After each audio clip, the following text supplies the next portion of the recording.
Улсын их хурлын дарга эрхэм гишүүдээ. Монгол Улсын их хурлын гишүүн Чин Зэрэг нарын нэр бүхий 10 гишүүнээс Монгол Улсын их хурлд 2016 оны 10 дугаар сарын 7-ны өдөр өргөн мэдүүлсэн нийгмийн даатгалын сангаас олгох тэтгэр тэтгэмжийн тухай хуульд нэмэлт өөрчлөлт оруулах тухай хуулийн төслийг хэлцэх асуудлыг нийгмийн бодлого боловсрол соёл шинжилгээ ухааны байнгын хороо 2016 оны 11-р сарын 1-ний өдрийн хуралдаанаараа хэлцлээ. Дээрх хуулийн төсөлд хүүхдээ 3 нас хүртэл асар хугацаанд эхчүүдийн нийгмийн даатгалын шимтгэлийг тасалдуулахгүй төлөх,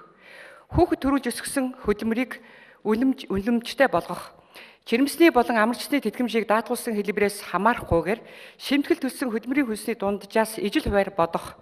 түүнчлэн малчтын тэтгэврийн насыг 5 жилээр урагшлуулж, малчнаар ажилласан жил бүрийг нэмэгдүүлж тооцохтой холбогдсон харилцааг зохицуулахаар тусгасан байна.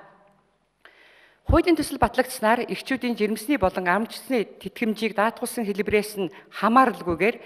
адил хувь хэмжээгээр бодож хүүхдээ асарч хөдөлмөр эрхлээгүй хугацааны нийгмийн даатгалын шимтгэлийг тасалдуулахгүй төлж хүүхэд төрүүлж өсгсөн хугацааг нь нэмэгдүүлж тооцсноор эхчүүдийн тэтгэврийн хувь хэмжээ нэмэгдэж нийгмийн баталгаа сайжрахад чухал ач холбогдолтой гэж үзжээ. Түүнчлэн тэтгэврт гарах насыг урагшлуулж малчнаар ажиллаж шимтгэл төлсөн хугацааг нь нэмэгдүүлж тооцсноор малчтын нийгмийн баталгаа сайжрахаас гадна нийгмийн даатгалд шимтгэл төлөх сонирхлыг нэмэгдүүлэхэд эерэг нөлөө үзүүлэх юм а.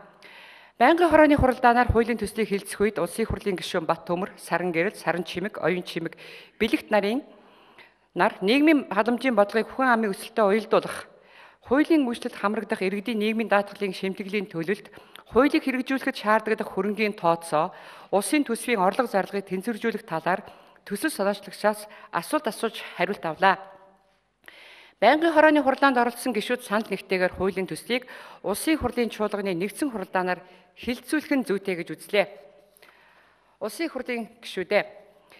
нийгмийн даатгалын сангаас олгох тэтгэр тэтгэмжийн тухай хуульд нэмэлт өөрчлөлт оруулах тухай хуулийн төслийг хэлэлцэх талаар нийгмийн бодлого, боловсрол, соёл шинжилгээ ухааны байнгын хорооноос гаргасан санал дүгнэлтийг хэлэлцэн шийдвэрлэж өгөхийг та бүхнээс хүсье. Анхаарал тавьсанд баярлалаа.